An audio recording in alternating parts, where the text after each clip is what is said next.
के न्यूज, खबरों का सारथी। मुख्यमंत्री पुष्कर सिंह धामी ने अटल बिहारी वाजपेयी को दी श्रद्धांजलि, कहा उत्तराखंड के प्रेरणा रहे अटल जी। काशीपुर पहुंचे सीएम पुष्कर सिंह धामी ने अटल बिहारी वाजपेयी की प्रतिमा का किया लोकार्पण।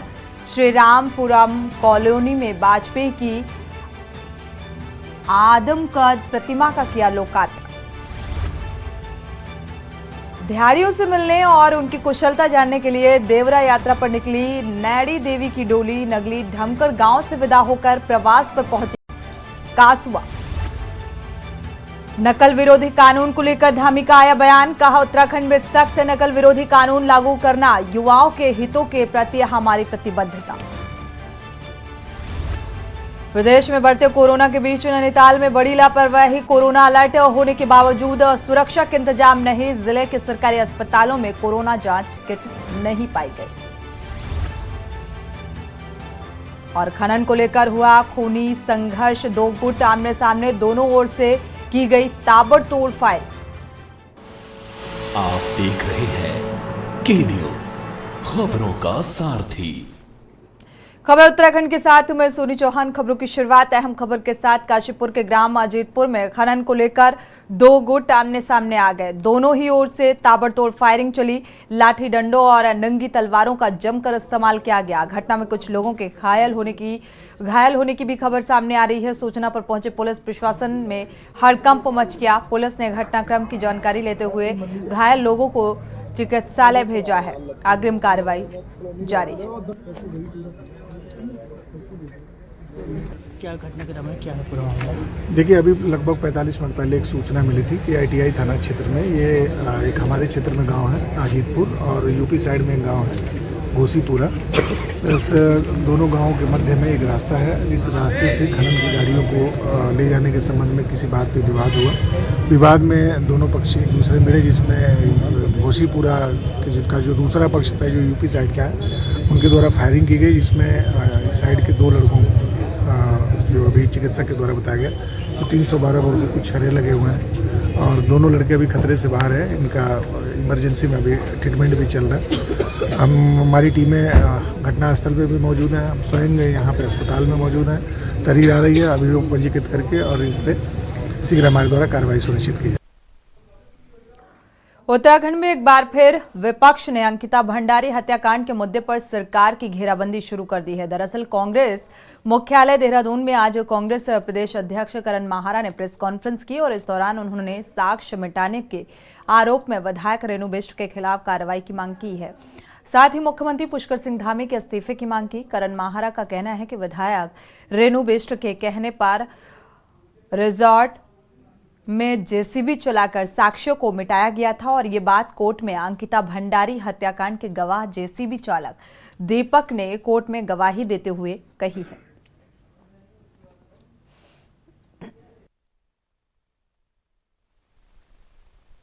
ये कानून में निहित है कि अगर कोई बड़ा जघन्य अपराध होता है, उसके सबूतों के साथ अगर कोई छेड़छाड़ करता है तो 201 के तहत और 120 बी के तहत उसके खिलाफ मुकदमा दर्ज होता है, क्योंकि अपराध करने वाला भी उतना ही बड़ा अपराधी है जितना अपराध को छिपाने के लिए उसके सबूतों के संग छेड़छाड़ करने वाला। मुख्यमंत्री को, वर्तमान डीजीपी को, एसडीएम को और रेणु बिष्ट को, ये तीनों चारों, दो के लिए तो खैर गवाही खुद डोजर ऑपरेटर ने दे दी। दो के जो ट्विटर मैंने आप लोगों को दिखाए हैं अभी, जिसमें स्वयं मुख्यमंत्री जी अपने हैंडल से डाल रहे हैं कि हमने तोड़वा दिया है। डीजीपी साहब, वर्तमान जो डीजीपी हैं, वो खुद लिख रहे हैं Uttarakhand demolition of underway on order of CM Pushkar Singh Dhami at Vedantar resort. ये वो खुद लिख रहे हैं, ये उनका है। तो उनसे पूछताछ भी होनी चाहिए। अगर वो वाकई में इसमें सम्मिलित है तो उन लोगों के खिलाफ कार्रवाई होनी चाहिए। और मुख्यमंत्री के पद में वो सुशोभित हैं, आदरणीय पुष्कर सिंह धामी जी। अगर मुख्यमंत्री किसी चीज़ में अपराध में सम्मिलित हो, पद में है, तो उसके खिलाफ कार्रवाई कैसे होगी, जांच कैसे? रुक करते हैं अगली खबर का। नैनीताल में एशिया के सबसे पुराने मेथोडिस्ट जो चर्च है उसमें क्रिसमस का सेलिब्रेशन बड़े ही धूमधाम के साथ किया गया। क्रिसमस के जश्न पर ब्रिटिश काल में बने मेथोडिस्ट चर्च और फ्रांसीसी चर्च को दुल्हन की तरह सजाया गया और रात भर जो चर्चों में प्रभु यीशु के जन्म की परंपरा को निभाया गया।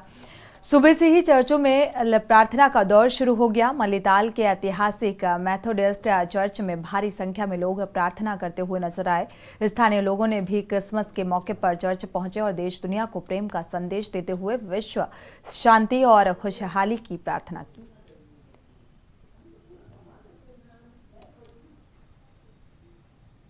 मेरा स्पेशल आने का मकसद ही यही था कि क्रिसमस के दिन ना आप यहाँ उत्तराखंड में आइए। सबसे पुराना चर्च है। यहाँ पे आने के बाद बहुत अच्छा लगा। हम थोड़ी देर बैठे भी यहाँ पे और घूम भी रहे हैं पूरा दिन से, लेकिन बहुत ही अच्छा लगा। बड़ा ही पीस है यहाँ पे, मतलब दिल खुश हो गया यहाँ पे आने का। मतलब जो इतनी दूर से आने का है वो यहाँ के वर्थ हो जाता है हमारा। सेलिब्रेशन बहुत ही अच्छा चल रहा है, स्पेशली इस विंटर वेकेशन में। और 25 दिसंबर मैरी क्रिसमस जीसस बर्थडे आके बहुत ही अच्छा लग रहा है और बहुत ही पीसफुल, मतलब एक मन में अलग ही डिफरेंट शांति मिलती है, पीस लगता है आपको। इतनी भीड़ भाड़ वाले एक एरिया को आप छोड़ के एक पीस यहाँ लेते हो तो बहुत ही एक डिफरेंट एंजॉय हम कर रहे हैं यहाँ पे, स्पेशली बच्चों के साथ और जीसस का बर्थडे सेलिब्रेशन। इससे बढ़िया कोई और बात नहीं है। ये बहुत अच्छा लग रहा है क्रिसमस सेलिब्रेट करना। कभी हमने मतलब इतना हमेशा दिल्ली में ही मनाया है जहाँ पे हम रहते हैं, तो यहाँ पे अलग ऐसे वाइब है। अच्छा लग रहा है सब क्रिसमस सेलिब्रेशन। और पूरा ऐसे मॉल रोड भी इन्होंने बहुत अच्छे से डेकोरेट किया है, क्रिसमस का लाइटिंग्स और क्रिसमस ट्री। तो अच्छा लग रहा है यहाँ का एनवायरनमेंट और वाइब्स अच्छी है। और ये हमारा सबसे बड़ा त्यौहार है, तो मेरे को बहुत अच्छा लग रहा है कि हम इधर आके ये सेलिब्रेट कर रहे हैं नैनीताल में। मुक्तिदाता है, वो किसी एक जाति के लिए नहीं आए हैं, एक धर्म के लिए नहीं आए हैं, वे पूरे मानव जाति के लिए आए हैं। संसार में मनुष्य के स्वार्थ के कारण जगह जगह पर युद्ध हो रहे हैं और स्वार्थ के कारण इंसान को पहचान नहीं पा रहा है। धर्म के नाम लेकर झगड़े होते हैं। इस समय पे हमें प्रभु की ज़रूरत है, प्रभु की शांति की ज़रूरत है। हम प्रभु से यही प्रार्थना करते हैं, प्रभु यीशु शांति का राजा है। इस संसार में शांति की कृपा हम सबों को दे। बाजपुर किच्छा से अवैध खनन सितारगंज के पीलीभीत रोड से उत्तर प्रदेश तस्करी किया जा रहा है और वन विभाग ने सितारगंज पीलीभीत रोड में अवैध खनन में लिप्त 16 टायरा ट्रक को सीज कर दिया है। बताया जा रहा है कि रोजाना किच्छा नदी से अवैध रेत निकालकर बिना वैध प्रपत्र के बॉर्डर क्रॉस कराया जाता है और जिससे स्थानीय प्रशासन पर भी सवाल खड़े हो रहे हैं। सरकड़ा चौक के इंचार्ज विक्रम धामी ने बताया है कि एक प्रकरण की जांच में ये व्यस्त हैं और अवैध खनन वाहनों के मामले में जांच कर कार्रवाई की जाएगी। इसमें ये उपखनिज लेकर आ रहा था, इसको क्या कहते हैं, हम लोगों ने पकड़कर शक्ति फार्म वन परिसर में खड़ा कर दिया गया है। इसके विरुद्ध मालिक के विरुद्ध विधिक कार्रवाई जारी है। देर रात रामनगर में जहां एक और सड़क दुर्घटना में एक युवक की दर्दनाक मौत हो गई तो दूसरा युवक गंभीर रूप से घायल हो गया है। दूसरी घटना में एक युवक का शव सिंचाई नहर में मिला। कालाढूंगी थाना क्षेत्र के अंतर्गत ग्राम बंदरचुड़ा बेल पोखरा निवासी 40 वर्षीय कैलाश चंद्र आर्या अपने ही गांव में रहने वाले अपने दोस्त सागर पंत के साथ स्कूटी से अपने घर जा रहे थे और इसी बीच रास्ते में जेसीबी मशीन से स्कूटी की भिड़ंत होने के बाद दोनों लोग घायल हो गए, जिन्हें उपचार के लिए अस्पताल में भर्ती कराया गया और इलाज के दौरान मृत घोषित कर दिया गया। दूसरी घटना में रामनगर के मोहल्ला मोती महल निवासी 24 वर्षीय हिमांशु शव रविवार की देर रात मोहल्ला गुलर घट्टी क्षेत्र में स्थित एक सिंचाई नहर में बरामद हुआ।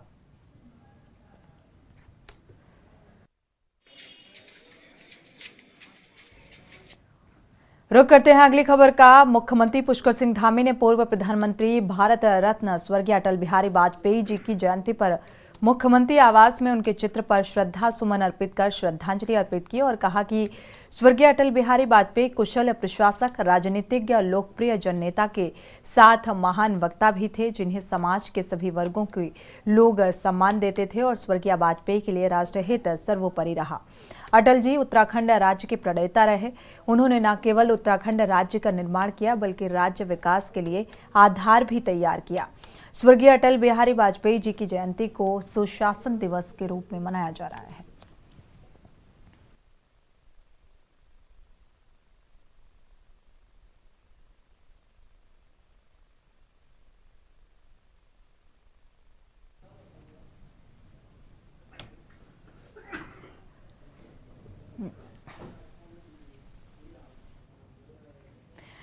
रुड़की के गणेशपुर स्थित gas assembly of God church में क्रिसमस की पूर्व संध्या पर कैरोल सिंगिंग कार्यक्रम का आयोजन किया गया, जिसमें रुड़की विधायक प्रदीप बत्रा व कैंटोनमेंट बोर्ड के सीईओ विशाल कुमार भी मुख्य अतिथि के तौर पर शिरकत करने पहुंचे और इस कार्यक्रम में विभिन्न भाषाओं में क्रिसमस कैरोल सिंगिंग करके प्रभु यीशु को याद किया गया, उनके जन्म दिवस को याद किया गया और गीत गाए गए। ग्रेट असेंबली ऑफ गॉड प्रार्थना भवन के पास्टर राजन थॉमस ने जानकारी देते हुए बताया कि प्रभु यीशु मसीह के जन्म दिवस पर उन्हें याद किया जाता है और साथ ही साथ शांति और प्रेम का संदेश दिया जाता है।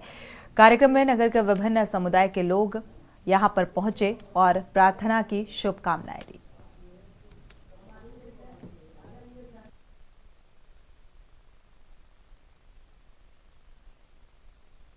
हमारा ही चर्च के अंदर, प्रार्थना भवन के अंदर हम Christmas carol singing programme plan किया था और यीशु मसीह का जन्म को स्मरण करते हुए गीत गाया और शांति का, प्रेम का आशंसा और आशीषें हमने आज लोगों के लिए बताया, हमने बताया और अतिथिगण कई सारे लोग आया, बहुत ही अच्छा अनुभव था। आज हमारा रुड़की कैंटोनमेंट सीईओ विशाल सर IDS आए थे और साथ ही साथ मुख्य अतिथि के रूप में और आदरणीय माननीय विधायक जी प्रदीप बत्रा साहब आए थे और हमारा पार्षद साहब मिस्टर हरीश शर्मा साहब आए थे, उनका प्रेम और कलीम खान साहब कांग्रेस पार्टी की ओर से आज हमारे बीच में आए थे। बहुत ही अच्छा अनुभव आज शाम। कल सुबह 10 बजे से हमारा प्रोग्राम है और उसमें काफी लोग आने की संभावना है और उसमें भी अलग अलग कल्चरल प्रोग्राम्स होंगे, हमारे देश का विभिन्न संस्कृति को दर्शाते हुए और एकता में शांति और आशीष का संदेश बढ़ाते हुए कल्चरल प्रोग्राम होंगे और कैरल सिंगिंग होंगे और शांति का प्रचार और प्रार्थना सभाएं होंगी। करते हैं अगली खबर का। जम्मू कश्मीर के पुंछ जिले के बफलियान इलाके में सेना के 2 वाहनों पर आतंकियों द्वारा किए गए हमले में 5 जवान शहीद हो गए, जिसमें कोटद्वार के जौनपुर निवासी गौतम कुमार भी शामिल थे और शहीद गौतम का पार्थिव शरीर सेना के हेलीकॉप्टर से कोटद्वार पहुंचाया गया, जहां से सेना की गाड़ी से उनका पार्थिव शरीर उनके जौनपुर स्थित आवास लाया गया और इस दौरान सैकड़ों की संख्या में कोटद्वार वासियों ने शहीद गौतम कुमार को अपनी नम आंखों से श्रद्धांजलि अर्पित की। इस दौरान बड़ी संख्या में सैन्यकर्मी, जिला प्रशासन के आला अधिकारी, विधानसभा अध्यक्ष भी मौजूद रहे। शहीद गौतम कुमार का कोटद्वार के मुक्तिधाम में अंतिम संस्कार किया जाएगा।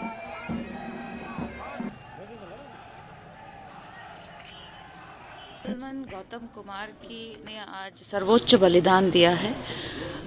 देश के लिए उन्होंने अपनी जान न्यौछावर की है। जहां हम एक माँ के लिए दुखी हैं, एक बहन के लिए दुखी हैं, एक भाई के लिए दुखी हैं, वहीं कोटद्वार का सीना गर्व से फूल रहा है, क्योंकि एक 28 साल के नौजवान ने इस देश के लिए अपनी जान न्यौछावर की है। सर्वोच्च बलिदान है।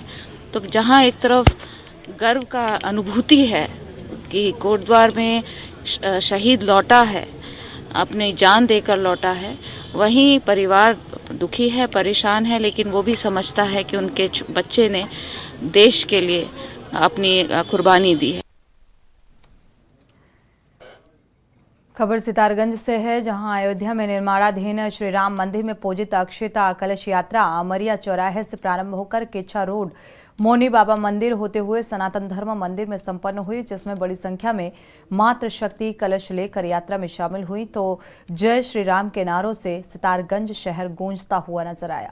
कार्यक्रम में राम भक्तों ने कहा कि करोड़ों राम भक्तों का 500 वर्ष की तपस्या अब राम मंदिर में के रूप में अपना आकार ले रही है और पूरे देश में उत्साह का माहौल है। श्री राम का भव्य मंदिर अब बनकर तैयार है। वहीं 22 जनवरी को प्राण प्रतिष्ठा, जिसका पूरा देश साक्षी बनेगा, जिसको लेकर भव्य तैयारी जोर शोर से चल रही है। और राम भक्तों ने बताया कि पूजित अक्षता अब पूरे सितारगंज में जगह जगह जाएगा, जिससे सभी राम भक्त इसके दर्शन कर सकेंगे। और राम मंदिर निर्माण में देश के हर राम भक्त नागरिक ने अपनी क्षमता अनुसार अपना समर्पण निधि कलश यात्रा से पूरे सितारगंज में भक्तिमय वातावरण नजर आया।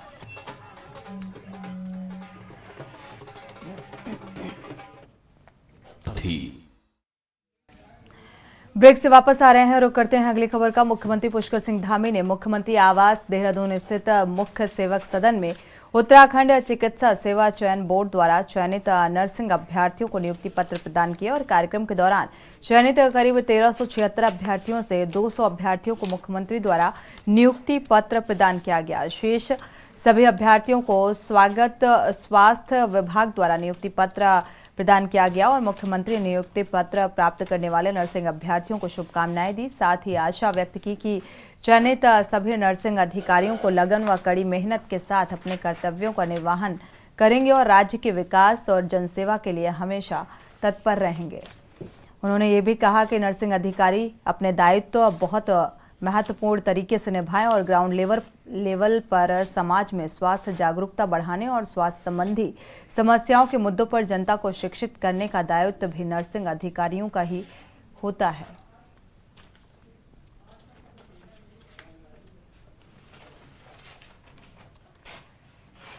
रुक करते हैं अगली खबर का। उत्तराखंड को देवभूमि कहा जाता है और माना जाता है कि महाभारत की रचना वेद व्यास जी द्वारा बद्रीनाथ के समीप व्यास गुफा में की गई थी और महाभारत की गाथा को जीवित रखने के लिए आज भी उत्तराखंड में पांडव लीला होती है। इन दिनों चमोली जिले के विभिन्न गांवों में कड़ाके की ठंड के बावजूद दिन और रात के समय पांडव लीला का आयोजन किया जा रहा है, जिसमें महाभारत के 5 भाई पांडव समेत भगवान कृष्ण जिन पर अवतरित होते हैं वो ही पात्र के रूप में रहते हैं। और इस वर्ष कर्णप्रयाग ब्लॉक के पांडुली में 39 वर्षों बाद पांडव नृत्य का भी आयोजन किया गया। आयोजन को देश विदेश से श्रद्धालु देखने के लिए पहुंच रहे हैं।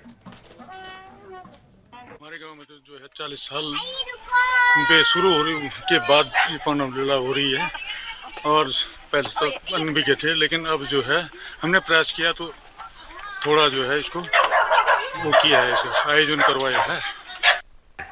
सर ये जो है हमारे गांव जो है ग्राम पाली में 39 साल बाद जो है पांडव नृत्य हो रहा है और इसमें जो है देश विदेश के जो है यहाँ पर हमारे जो इलाके के रहने वाले हैं वो पहुँच चुके हैं और काफ़ी भीड़ है, लोगों में जो है काफ़ी उत्साह है। बढ़ते आगे, उत्तराखंड में अगले साल होने वाले लोकसभा चुनाव के लिए समय बेहद कम रह गया है और ऐसे में तमाम राजनीतिक दलों ने इस दंगल को फतेह करने के लिए तैयारी भी तेज कर दी है। और इन्हीं तैयारियों के बीच बीजेपी जहां जन जन तक केंद्र और राज्य सरकार की योजनाओं का प्रचार प्रसार कर रही है, तो दूसरी ओर बीजेपी ने विशाल पदयात्रा के माध्यम से अपने विपक्षी दलों को अपने जनाधार की ताकत को भी दिखाना शुरू कर दिया है। आपको ये भी बता दें कि बीजेपी ने देहरादून में विशाल युवा पद यात्रा का आयोजन किया है, जिसमें बतौर मुख्य अतिथि सीएम पुष्कर सिंह धामी ने शिरकत की और इस दौरान मुख्यमंत्री ने भारत रत्न पूर्व प्रधानमंत्री स्वर्गीय अटल बिहारी वाजपेयी का स्मरण करते हुए अटल जी के उत्तराखंड में दिए गए योगदान का जिक्र किया और श्रद्धांजलि अर्पित की।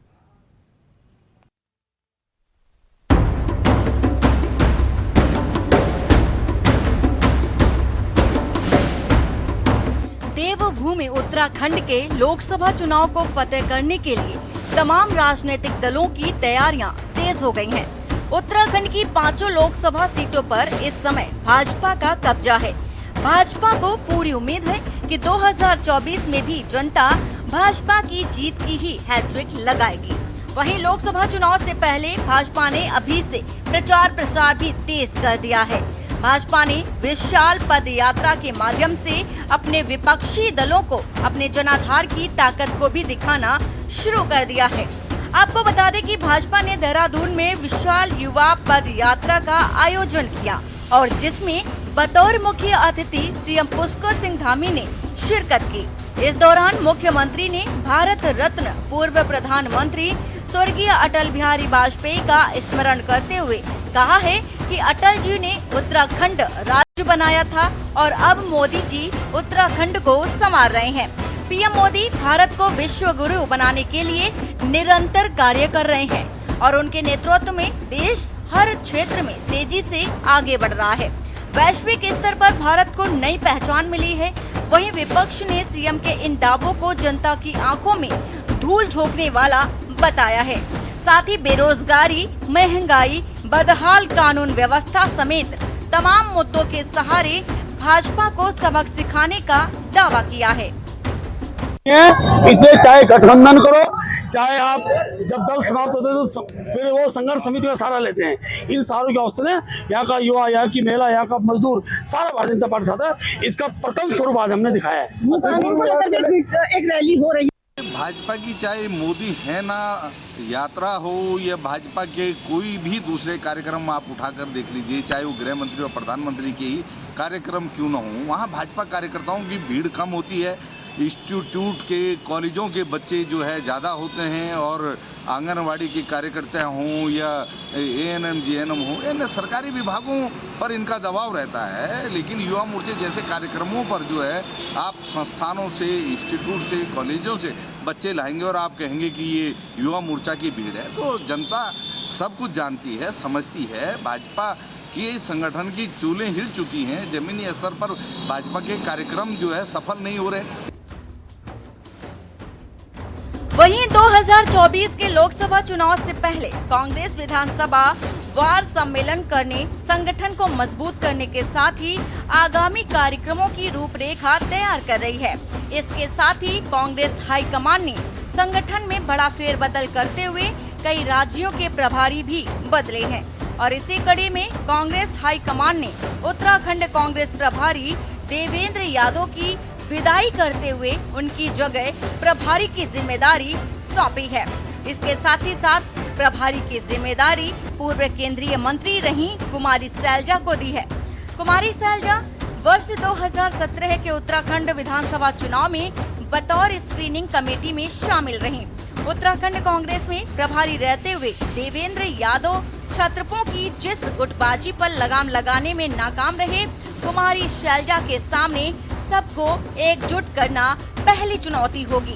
हालांकि कांग्रेस प्रदेश अध्यक्ष करण माहरा गुटबाजी से इनकार करते हुए जीत का दावा करते हैं और जबकि भाजपा कांग्रेस पर कटाक्ष करती हुई आ रही है। देखिए, सैलजा जी का अनुभव बहुत बड़ा है। वो कैबिनेट मिनिस्टर रही हैं मनमोहन जी की सरकार में, नरसिम्हा राव जी की सरकार में राज्य मंत्री रही हैं, 4 बार की सांसद हैं और एक बड़ा कदकाठी उनकी है। कुमारी सैलजा जी के आने से निश्चित ही उनके अनुभवों का लाभ राज्य को मिलेगा और राज्य में कांग्रेस सरकार की जो कांग्रेस पार्टी जो और स्ट्रेंथन होगी और बहुत अच्छे तरीके से अपने मामलों को और आगे उठाएगी, बढ़ाएगी। चेंज करें या प्रभारी आते जाते रहते हैं, लेकिन जिस प्रकार से पूर्व में उनके पूर्व के जो प्रभारी रहे, किस तरह से वहाँ सर फुटोबल हो रही थी, प्रभारी के खिलाफ अभियान चल रहा था, प्रदेश अध्यक्ष के खिलाफ अभी तक अभियान चल रहा है। उनके जो विधायक हैं वो अपने अध्यक्ष को स्वीकार नहीं कर रहे हैं, उनके बड़े नेता अपने प्रभारी को स्वीकार नहीं कर रहे हैं, इसलिए कुछ फर्क नहीं पड़ने वाला है। भारतीय जनता पार्टी अपना जो हमारा एजेंडा है कि हमारी जो विकास परक योजना है, जो नरेंद्र मोदी जी के द्वारा काम किए गए हैं, जो हमारे प्रदेश के मुख्यमंत्री पुष्कर धामी जी के द्वारा काम किए गए हैं उत्तराखंड के विकास के लिए, उत्तराखंड के लोगों के लिए, उन योजनाओं को हम धरातल पहुँचाने का काम कर रहे हैं। कुल मिलाकर 2024 के इलेक्शन के लिए समय अब बेहद कम रह गया है और ऐसे में तमाम राजनीतिक दलों की तैयारी तेज हो गई है। हालांकि भाजपा अपने विरोधी दलों से चुनावी तैयारियों के लिहाज से काफी आगे निकल गई है। वहीं खबर आ रही है कि लोकसभा चुनाव में भाजपा तमाम सांसदों के रिपोर्ट कार्ड के आधार पर आगे का निर्णय लेगी। साथ ही माना जा रहा है कि लोकसभा चुनाव में भाजपा नए चेहरों पर दांव खेल सकती है। वहीं कांग्रेस भी लोकसभा चुनाव के लिए पूरी तैयारी का दावा कर रही है। कांग्रेस समेत तमाम दल एकजुटता के साथ चुनाव लड़ने और तमाम मुद्दों के सहारे भाजपा को सबक सिखाने की बात कह रही है। देखना होगा कि 2024 के लोकसभा चुनाव का क्या कुछ परिणाम सामने आता है। Uttarakhand desk special report. खबर उत्तराखंड के साथ